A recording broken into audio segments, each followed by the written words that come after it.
আপোনাৰ কাৰণে সেই হেৰি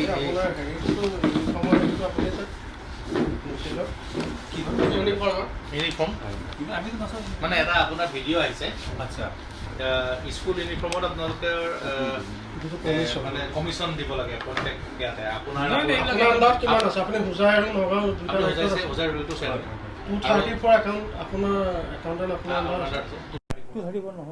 আপনাৰ ইয়াতে 43 তাত আছে আপনাৰ 18 জন আছে দুটা ব্লকখিনি আপোনাৰ দায়িত্বত আছে হয় হয় আছাতো এটা কিমান ইউনিফৰ্ম লাষ্ট 2 ইয়াৰ্ছত আপোনালোকে হেৰি কৰিছে কিমান এইটো মই চাব লাগিব ৰিপৰ্টটো তাৰ ইউনিফৰ্ম গ্ৰাণ্ট ডিষ্ট্ৰিক্টৰ পৰা আহে চাই লওক আপোনালোকে মানে আধা পেটি মানে 50,000 এক পেটি মানে 1 লাখ নাই এইবিলাক আমাৰ এইবিলাক একো নাই এইবিলাক একো নাই নাই নাই নাই এইবিলাক একো নাই ষ্টেট বৰ্ডাৰ টকা দিছে আমি গাইডলাইন দিওঁ ট্ৰেইনিং দিওঁ যোৱা বছৰ ক'ভিডৰ কাৰণে ট্ৰেইনিং দিব নোৱাৰিলোঁ গাইডলাইনখিনি গোটেইখিনি গৈছে ব্লকত ব্লকে স্কুলত গাইডলাইনখিনি দিছে সেইবিলাক মই নাজানো ভাই মোৰ লগত এইবিলাক একো নাই হয় হয়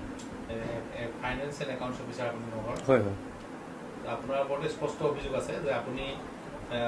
প্ৰত্যেক ইউনিফৰ্মত আপুনি যি পইচা লয় নাই নাই নাই এইবিলাক মিছা কথা নাই নাই নাই অভিযোগ আপোনাৰ বেলেগ কোনো জনে হেডমাষ্টাৰে দিছে নাই নাই এইবিলাক এইবিলাক একেবাৰে মিছা আপুনি এডিচি ছাৰৰ লগত কথা পাতি ল'ব মোৰ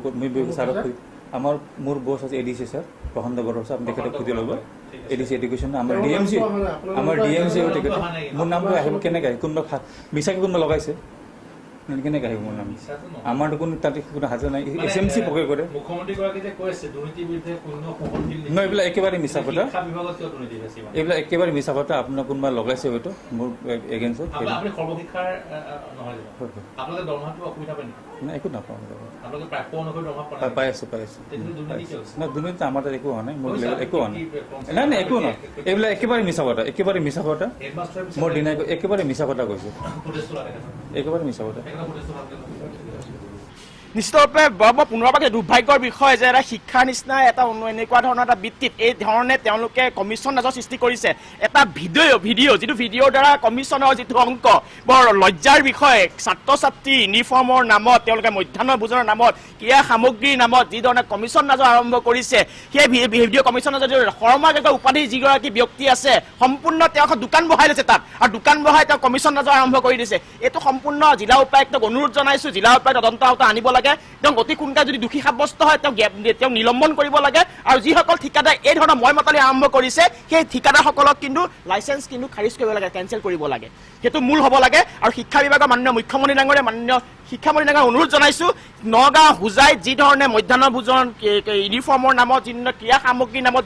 যিধৰণে কমিশ্যন নাচ চলি আছে যিধৰণে দুৰ্নীতি চলি আছে এইটো কিন্তু সম্পূৰ্ণ আপোনালোকে হস্তক্ষেপ কৰিব লাগে একাংশ বিষয়া কৰ্মচাৰীয়ে কিন্তু শিক্ষা বিভাগটো নিজৰ পৈতৃক সম্পত্তি হিচাপে এটা ক্ষীৰতী গাই হিচাপে তেওঁলোকে কিন্তু ব্যৱহাৰ কৰি আছে সেইকাৰণে এই শিক্ষা বিভাগৰ কিন্তু বিষয়াসকলক নাকি লগাব লাগে অতি সোনকালে তাকে অনুৰোধ জনাইছোঁ যি দুৰ্নীতিৰ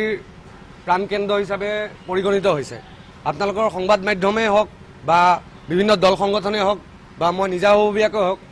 কেইবাটাও তথ্য প্ৰমাণ সহকাৰে মই আপোনালোকৰ ওচৰত ফাদিল কৰিছোঁ অসমৰ ৰাইজে গম পাইছে কিন্তু আটাইতকৈ ডাঙৰ কথা এতিয়ালৈকে বিভাগীয় মন্ত্ৰীজনে কোনো ধৰণৰ পদক্ষেপ লোৱা নাই আৰু যোনজন নগাঁও জিলা আৰু হোজাই জিলাৰ ফাও যোনজন ৰাজু শৰ্মা তেখেতৰ নেতৃত্বত ইউনিফৰ্মৰ প্ৰায় 7.5 কোটি টকাৰ কেলেংকাৰী হোৱাটো মই ইতিমধ্যে আপোনালোকৰ ওচৰত কৈছোঁ কিন্তু শিক্ষা বিভাগে ইউনিফৰ্মৰ লগে লগে যোনটো ছাত্ৰবৃত্তিৰ কেলেংকাৰী এনেকুৱা এটা স্তৰত পৰ্যায়ত কৰিছে এনেকুৱা এটা পৰ্যায়ত গৈ কৰিছে অসমৰ সৰ্ববৃহৎ ছাত্ৰবৃত্তিৰ কেলেংকাৰী নগাঁও জিলাতে হৈছে কিন্তু নগাঁও জিলাৰ IS নিমাত নগাঁও জিলাৰ আপোনাৰ ব্লক এলিমেণ্টাৰী এডুকেশ্যনৰ অফিচাৰ নিমাত প্ৰধান শিক্ষকসকল নিমাত কিয় নিমাত বিভাগীয় মন্ত্ৰী নিমাত কিয় নিমাত বহুত সংখ্যালঘু নেতা আছে বহুত সংখ্যালঘু নেতাই সংখ্যালঘু ৰাইজৰ কথা কয় সংখ্যালঘু এলেকা থকা স্কুলৰ উন্নয়নৰ কথা কয় বিদ্যালয় উন্নয়নৰ কথা কয় কিন্তু সেইসকল সংখ্যালঘু নেতাই কিয় এই কেলেংকাৰীবোৰৰ কথা উদঙাই নিদিয়ে কাৰণ এটা ভিডিঅ' ওলাইছে এটা ভিডিঅ' ভাইৰেল হৈছে হয় তেখেতৰ ভিডিঅ'টো আগতেও তেনেকুৱা ভাইৰেল হৈছে কিন্তু তথাপিতো এতিয়ালৈকে বিভাগীয় মন্ত্ৰীয়ে যে কোনো ধৰণৰ পদক্ষেপ দিয়া নাই সেইটো আটাইতকৈ লজ্জাজনক কথা আৰু মুখ্যমন্ত্ৰীয়ে ডাইৰেক্ট হস্তক্ষেপ কৰিব লাগে তেওঁ প্ৰত্যক্ষভাৱে হস্তক্ষেপ কৰি এই বিষয়বোৰত আৰু শিক্ষা বিভাগটোক বিশেষভাৱে দৃষ্টি ৰাখিব লাগে আৰু বিভাগীয় মন্ত্ৰীৰ তেখেত বিফল হৈছে বুলি ক'ব লাগিব যদি চাওক বিগত 3টা বছৰত আপুনি লকডাউনৰ কাৰণে হওক বা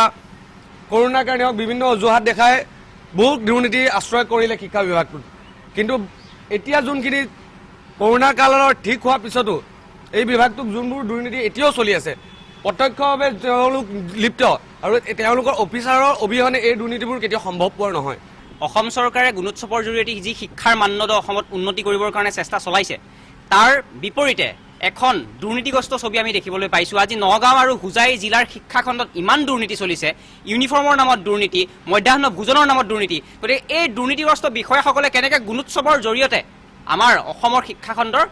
মানদণ্ড উন্নতি কৰিব আজি নগাঁও আৰু হোজাই জিলাৰ এই আপোনাৰ এজন বিষয়া আছে শিক্ষাখণ্ডত ৰাজু শৰ্মা নামেৰে তেখেতে ইউনিফৰ্মৰ নামত যি দুৰ্নীতিৰ লগত জড়িত হৈ পৰিছে আৰু যি ভিডিঅ' ভাইৰেল হৈছে নগাঁৱত অত্যন্ত লজ্জাজনক কথা আমাৰ অসমৰ শিক্ষাখণ্ডক লৈ পেলাই মুখ্যমন্ত্ৰী ডাঙৰীয়া সদায় প্ৰশংসাত পঞ্চমুখ হৈ পৰে যে আমাৰ অসমৰ শিক্ষাখণ্ডত অমুক হৈছে তমুক হৈছে দিল্লীৰ কেজৰিৱাল চৰকাৰৰ লগত তেওঁ সদায় প্ৰতিদ্বন্দ্বিতা কৰিবলৈ চেষ্টা কৰে কিন্তু অসমৰ আচল যোনটো স্বৰূপ হৈ আছে শিক্ষাখণ্ডত সেইটো হৈছে দুৰ্নীতিগ্ৰস্ত বিষয়াই লুণ্ঠনৰ জৰিয়তে ছাত্ৰ ছাত্ৰীৰ যি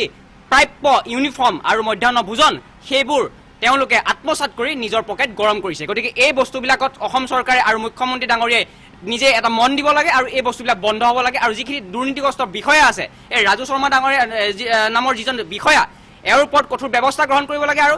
গোটেই তদন্ত এটা ঘোষণা কৰি শিক্ষাখণ্ডত যি দুৰ্নীতি চলি আছে সকলোৰ ওপৰত তদন্ত কৰি এই দুৰ্নীতিগ্ৰস্ত বিষয়াসকলক গ্ৰেপ্তাৰ কৰিব লাগে আৰু চাকৰিৰ পৰা বৰ্খাস্ত কৰিব লাগে